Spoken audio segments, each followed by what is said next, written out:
যে সূর্য পূর্ব দিকে ওঠে, সূর্য পূর্ব দিকে ওঠে, এটা কোন টেন্স দ্বারা করতে হবে আমাদের?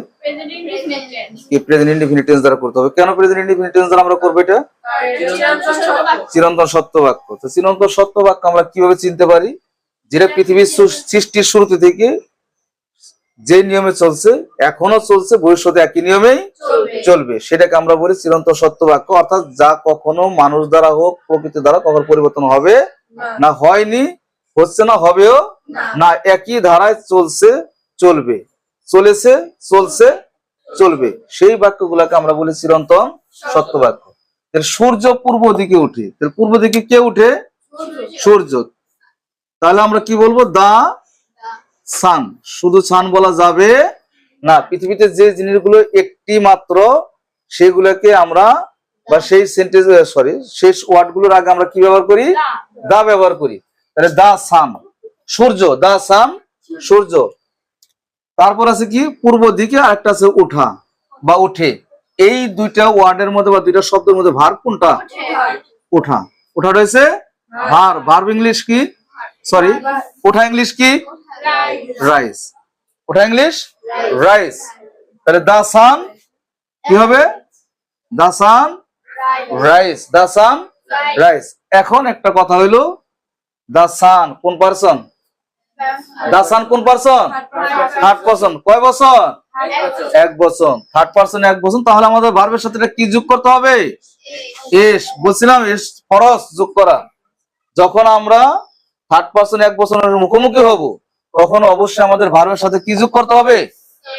এস বা এস যোগ করতে হবে। তাহলে রাইসের সাথে আমরা একটা কি যোগ করে দিলাম? এস যোগ করে দিলাম। দা সান রাইসেস, সূর্য উঠে। কোন দিকে উঠে? পূর্ব দিকে। দা সান রাইসেস ইন দা ইস্ট। কোন দিকে উঠে? ইন দা ইস্ট, পূর্ব দিকে। কোন দিকে উঠে? পূর্ব দিকে। বুঝতে পারছি সবাই? বাক্যটাকে বুঝতে পারছি? এরপর আসো, মানুষ মরণশীল। কথাটা কি চিরন্তন সত্য না অভ্যাসগত?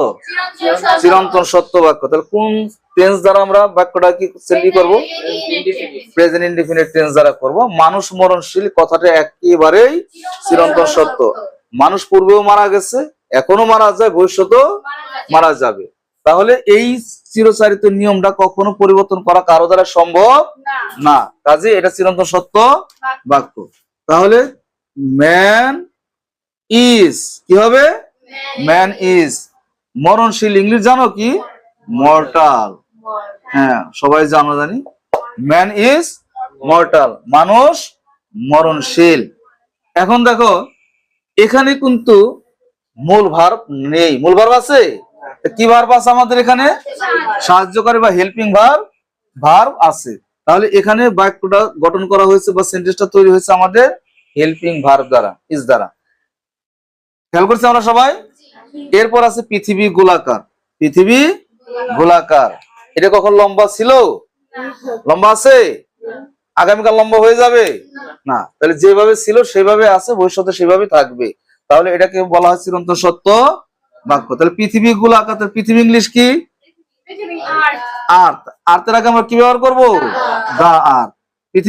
পৃথিবীতে কয়টা? একটা। তাহলে যে জিনিসগুলো পৃথিবীতে বা বিশ্বে একটা আছে, সেই জিনিসগুলোর আগে আমরা কি ব্যবহার করি? সাধারণত দা ব্যবহার করি। কি ব্যবহার করি? দা ব্যবহার করি। দা আর্থ, পৃথিবীটা কি? গোলাকার। ইজ হয়, পৃথিবী হয় কি আকার? গোলাকার। তাহলে গোলাকার ইংলিশ কি? রাউন্ড। গোলাকার ইংলিশটা হয়েছে রাউন্ড। এখানে আমরা কি ভার্ব ব্যবহার করছি? হেল্পিং ভার্ব ব্যবহার করছি। এখানে কোনো মূল ভার্ব ব্যবহার করা হয়নি, বা এখানে কোনো মূল ভার্ব বা ক্রিয়া নেই। এজন্য আমরা কি ব্যবহার করছি? ইজ ব্যবহার করছি। যেহেতু পৃথিবী থার্ড পারসন এক বছর, পৃথিবী থার্ড পারসন এক বছর, এই জন্য আমরা থার্ড পারসন এক বছরের সাথে আমাদের ব্যবহার করতে হয় ইজ। কি ব্যবহার করতে হয়? ইজ। বহুবচন হলে আর, এবং আয়ের সাথে যায় এম। বুঝতে পারছো সবাই? ওকে।